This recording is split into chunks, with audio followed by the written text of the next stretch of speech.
જો શ્રેણી 12, 15, 7, 17, 9 અને એક્સનું મધ્યસ્થ 13 હોય તો એક્સની કિંમત શોધો. મધ્યસ્થનો મતલબ બિલકુલ વચ્ચેની સંખ્યા. હવે આપણને કેટલી સંખ્યાઓ આપેલી છે? 3 ને 3 6 સંખ્યાઓ આપેલી છે.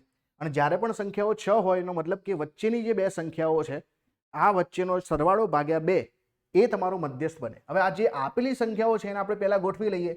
તો પહેલા તો આપણી પાસે જે છે 7 છે, પછી 9 છે, 9 પછી આપણી પાસે જે છે સંખ્યા કેટલી છે ભાઈ? 12 છે, 15 છે અને 17 છે. હવે એક્સની કિંમત આપણે શોધવાની છે જેથી કરીને મધ્યસ્થ કેટલો થાય? 13 થાય. હવે મધ્યસ્થ 13 કરવો હોય તો ઓબ્વિયસલી છે આપણે સંખ્યાઓને આ 12, 15 ની આસપાસ આ એક્સને ગોઠવવા પડે.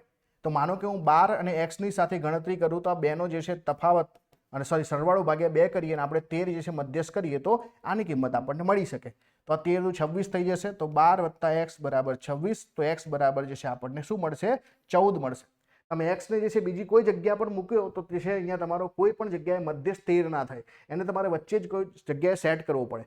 કાં તો 12 સાથે જે છે ગણતરી કરો, કાં તો 15 સાથે કરો. જવાબ તમારો જે છે બંને જગ્યા પર જે છે 14 આવવો જોઈએ. એટલા માટે અહીંયા 6 સંખ્યાઓ છે તો તમે ક્યાં સેટ કરશો? 12 પછી સેટ કરશો એટલે તમારો જવાબ અહીંયા આવશે 14. તો તમારો x ની કિંમત છે 14.